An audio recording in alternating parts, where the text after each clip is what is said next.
Well, hello and welcome to the first session of the recovery course. Tonight's session is entitled To Change or Not to Change. With that, I've bunged a verse from the New Testament. It's from a letter that was written by James, and he says this: anyone who meets a testing challenge head on and manages to stick it out is mighty fortunate. For such persons, loyally in love with God, the reward is life and more life. And I can do with that. I can do with some life and more life. I think we can be greedy for life. I don't know what you were thinking when you were on your way here today.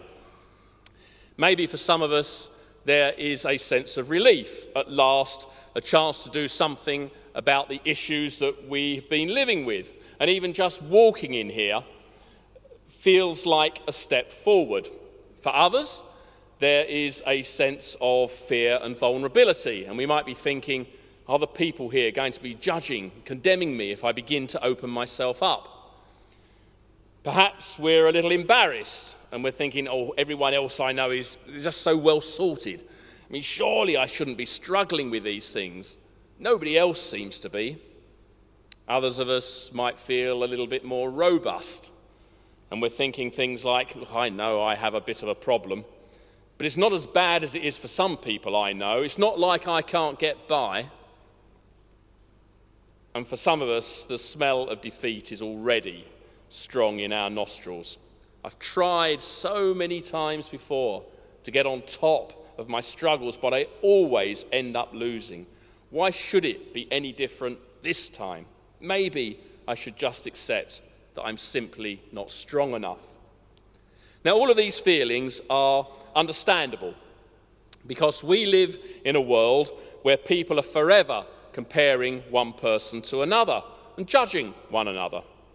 The media seems determined to peddle the idea of the perfect person with a perfect body, the perfect lifestyle. They live in this perfect house, they've got this perfect car parked on the driveway, and they're the perfectly raised children are playing on the perfectly manicured lawn, and then the perfect spouse puts the perfectly cooked dinner on the table before retiring to bed for perfect sex, followed by a perfect night's sleep. And of course, the perfect truth is there is no such thing as the perfect person. Not on the inside and not on the outside. This is a world in which everyone has issues. No one gets to become an adult without having some serious issues, some habit that they know is not healthy, some addictive behaviour that controls their life. And the recovery course is about giving you the chance to stop, just stop for a moment, take a look at what's going on in your life, to recognise the issues, what it is that's holding you down, and then to explore the possibility of change. Not that we will become the perfect person by the end of the course, but we do believe that every single one of us can find a new freedom from the issues, begin to see ourselves differently, and have the chance to lead a life with God's power at our disposal. And you're not doing the course alone, and you will not be trying to sort things out by yourself and in your own strength. In an Old Testament book called Proverbs, God promises this. It says, trust God from the bottom of your heart. Don't try to figure out everything on your own. Listen for God's voice in everything you do, everywhere you go. He's the one who will keep you on track. And it goes on, don't assume that you know it all. Run to God, run from evil. Your body will glow with health. Your very bones will vibrate with life. The great monotheistic religions of the world believe that this world is not some random cosmic accident, that things just exploded into being by chance. And the same goes for human beings. They don't believe that we are here because lots of little cells just happened to split millions of times by chance, and we are the result. Instead, these major religions believe that there is a God who made this world and created life, A God who, in the Bible, in one of the Psalms, says, "Created my inmost being. You knit me together in my mother's womb." And the Christian faith believes that this God didn't just wander off and leave us to it. He wants to be involved in our messy lives. So much so that he chose to be born as a person, Jesus, who was just like us. In the New Testament, there's a letter called Hebrews, and in that the writer says this: "We don't have a priest," that's Jesus, "we don't have a priest who is out of touch with our reality. He's been through weakness and testing, experienced it all but the sin." And then it adds these encouraging words: "So let's walk right up to him and get what he is so ready to give. Take the mercy, accept the help." And this is the God who will help us every single step of the way on this journey of change and recovery if we want him to. This course is intended primarily for those who suspect that they might have an addiction and who have decided that now is the time to do something about it. We're not going to waste time debating what an addiction is. John Coates, who was himself in active addiction to alcohol, cocaine and other drugs for nearly 25 years, defined addiction like this in his book, No Big Deal. He said this: "It's not a problem unless it's a problem." Simply put, if our behavioural patterns are causing a problem for us or for those around us, then it's a good idea to start making some changes. A great deal of scientific research has been done looking at the causes of addictive behaviour, and there is plenty of evidence suggesting that a predisposition to addiction is actually inherited from our parents. So to some extent, we are in this place today through no fault of our own. It's the way we've been wired. Having said that, we're also responsible for our actions. For instance, I may be a fearful person, but it is possible for me to choose to display courage. By nature, I may be an indecisive and chaotic person, but I still have the potential to choose to take steps to incorporate order in my life. I may have an addictive personality, but at the end of the day, for whatever reason, I chose to use drugs, alcohol, sex, food, gambling, or something else to excess, just as I chose to indulge. And there are steps I can choose that will now allow me to be free. Back in the mid-1930s, two men, Bill Wilson, Dr. Bob Smith, founded Alcoholics Anonymous. Wilson had been influenced by the psychiatrist Carl Jung's opinion that alcoholism could be cured by a genuine spiritual experience, and so started the 12-step program that some of us may be familiar with today. Over the last 75 years, a large number of people, once written off as incurable drunks, have begun to get well, all because they began to look upwards towards a powerful force outside of themselves who would empower them to change. And what is even more extraordinary is the success of the 12 steps is not just restricted to those with a drink problem. In the intervening years, they have been shown to be effective with all kinds of addiction. The reason this is a spiritual program is because addiction is a disease of the human spirit. Addiction destroys love, trust, hope, and all the other spiritual values that give life its significance. Then there is the collateral damage that's caused by our addiction to our physical and mental health, our social relationships, our marriages, our finances. Everything we hold dear is ultimately destroyed by our habit. And of course, merely treating any of these consequences still leaves the root causes unchecked and ready to continue their destructive path at the first opportunity. There's hardly a day that goes by when our newspapers don't have an article about a celebrity going into a high-profile rehab. Some survive, some don't. In the past few years, there have been the deaths of Michael Jackson, Philip Seymour Hoffman, Jerry Rafferty, Amy Whitehouse, Whitney Houston.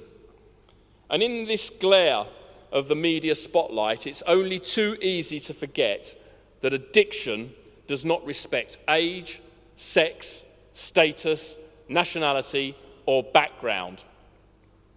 1 in 3 adults in the UK smoke cigarettes.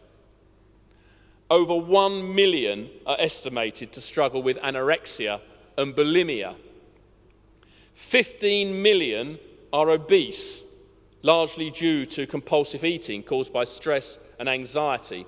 Addiction to prescription drugs is rife. Then there's the person who feeds off internet porn for hours on end. Compulsive shopping and habitual overspending ruins lives. And over the last few years, internet gaming, especially among the young, has become of increasing concern. Problem gambling is also on the increase, with an estimated 350,000 people in the UK addicted. And new addictions are surfacing every passing year, such as addictions to Facebook, Twitter, social media. And on the surface, it may look laughable, but many lives are being impacted negatively, and all of us are becoming more vulnerable to addiction. But the good news is we can change, and the change can be for good. And this course is not intended to merely improve the quality of our existence, but to help us have a new life. As Jesus said in the Gospel of John, he says, "I have come that you may have life and have it to the full." Recovering from any addictive behaviour might seem a little bit daunting, especially in these early stages. And the process demands perseverance, it demands honesty, and most importantly, willingness.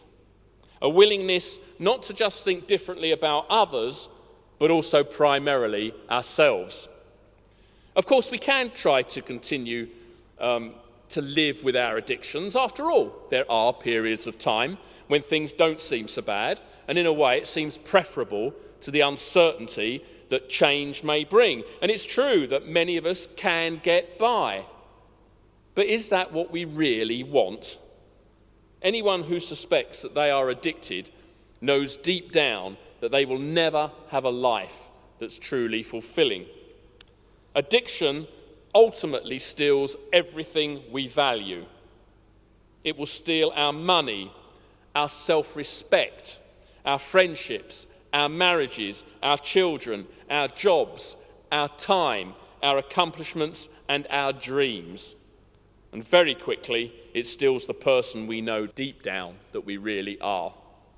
As John quotes again, he poignantly writes this: "In my own case, the most significant thing it stole from me was my freedom. It stole my freedom to choose, my freedom to act, my freedom to travel, my freedom to create, my freedom to enjoy the company of others, my freedom to take pleasure in this staggeringly beautiful world and all that it contains. It stole my horizons and it stole my dreams. For no matter what I did or where I went, the ability to satisfy my addictions had to be my first priority." And of course, it steals our health, our sanity, and finally our life itself. And John Coates again wrote these rather chilling words. He says, "One way or another, it will get us. It is versatile, it is patient, it is subterranean, it is fatal." Finally, most of us are not only susceptible to one addiction, but to many. And we will jump from one addiction to another as the mood takes us. We might start out on nicotine and then end up on alcohol and drugs as well. Or we might be a compulsive eater and then drift towards pornography and excessive spending. As one addict said to me, In my head, I have 5 bins, but only 4 lids. The idea that an addiction is not something to get over worried about is a dangerous delusion. As long as we are able to persuade ourselves that we don't have a problem or that we can control it, we're deceiving ourselves and our lives will continue to deteriorate. I don't believe there is a single child in the world currently thinking, when I grow up, I want to be a heroin addict. The person who starts exploring soft drugs for the first time doesn't usually intend to end up a crack addict. And the person who starts viewing pornography certainly never intends to download hardcore child pornography. The American actor Corey Feldman said about his drug addiction, "It did not feel like something that was going to take over my life and destroy it. It felt like a subtle flower instead of a manipulative demon. That's the mystery of heroin," he says. Actually, that's the mystery of all addictions. All of us here suffer from some form of addiction. But these are just symptoms, the ways in which we try and soothe an underlying condition. It is therefore the underlying condition that needs to be addressed. We embark on an addictive course of action to medicate our troubled feelings. So when we feel bad, the quickest way to abolish these feelings is to use anything: alcohol, pornography, shopping, drugs, gambling, anything we think helps. But unfortunately, it also works the other way round too. When I feel good, I also want to prolong or intensify the feeling, once again, by using alcohol, sex, drugs, shopping, gambling, anything. TV chef Nigella Lawson, speaking about her cocaine and marijuana usage, recently said this: "I don't have a drug problem, I have a life problem." It's not enough to go through a period of detoxification and then kid ourselves that the problem is now resolved. A personal transformation is required. If we leave this course fundamentally the same people we were when we came in, then sooner or later we will fail and relapse. Recovery is all about change, a profound, radical, personal change. Of course, most of us don't like change, do we? And we try to resist it for various reasons. Some of us are angry that we have to change. Some of us feel shame that we need to change. And probably most of us are afraid that we will not be able to change. And certainly there will be times on this course when we'll say to ourselves, "I can't do this, I'm not up to it." But if we want to have life to the full, this life that Jesus promises is available to us, we must first of all want to be transformed. For God to be able to work in us, he will require us to look at ourselves at a deep and emotional level. Secondly, we must want to be transformed more than we want to remain in our addictive lifestyle. And thirdly, we need to understand that there is no alternative to God. He has the power to change me. I don't. I know because I've tried. I am therefore reliant on his power to complete the process I'm saying I'm now willing to begin. Now, of course, for many of us, change is not an entirely attractive idea. Yes, part of us hates the control our addiction has over us, the broken relationships we've created, the sense of disgust and self-hatred we feel, the life of dishonesty, the fear of people finding out what we are really like underneath the mask, the wasteful hemorrhaging of money, the damage to our health, the underlying guilt, the shame and fear. It's something that in our more rational moments we wouldn't think twice about getting rid of. But on the other hand, it is an existence. It's an existence we've come to cope with at times. And the idea of transformation, especially at the hands of a supposed all-knowing an all-powerful God is even more scary. And so we find ourselves between a rock and a hard place. On the one side is this transforming God and all the uncertainty that that prospect entails. And on the other is our addiction of choice, which has helped me to cope with all the bad feelings, the anger, the inadequacy, the shame, the guilt, and the fear all these years. In a strange way, our addiction is our friend and saviour. It has helped us to cope with the uncertainties and pain of this life. John Coates recognises the loyalty that we feel we owe to this friend. He wrote this: "We do not want to believe that all the time it has been undermining us, cheating us, telling us lies, luring us into places we never wanted to go. Nor do we want to admit that this friend, this help, this support has now become our master, that it has now become indispensable to us, and that we would do almost anything, no matter how base, in its service. We pretend to ourselves that we're still in control. We may even manage to abstain for a while, but we always go back to our friend. Why should we give up our only real reliable friend? Most of the people we thought were our friends are deserting us one by one because of our deteriorating behaviours, but this, our only true friend, can be relied upon to do what it has always done, to make us feel better, or at least not quite so bad, for a time. Of course, the truth is we are slowly getting worse, but we're refusing to acknowledge it. That's actually called denial, and that's something, if you're willing to begin this exciting and transforming voyage of discovery and recovery, we will look at denial next week. It's the very first step. American pastor Dr. Rick Warren wrote this: "You've undoubtedly heard the expression, 'time heals all wounds.' Unfortunately, it isn't true. I frequently talk with people who are still carrying hurts from 30 or 40 years ago.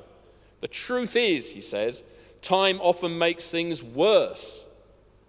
Wounds that are left untended fester and spread infection throughout your entire body. Time only extends the pain if the problem isn't dealt with." This course is for those who know the time has come when the problem has to be dealt with, if we're really going to live a life in which we begin to realise our full potential. It's also a course for those who have been through treatment but have since relapsed and maybe lost hope that they can never change. I want to finish with a quote from one of the Psalms, Psalm 28, by a chap called King David, who wrote most of the Psalms. And he always wore his heart on his sleeve and was very open about his struggles. And he here indicates how this higher power, this God, is his solution. He says this: "Praise be to the Lord, for he has heard my cry for mercy. The Lord is my strength and my shield. My heart trusts in him, and I am helped." And that can be our claim too, if we would like it to be. Time for your small groups. Thank you.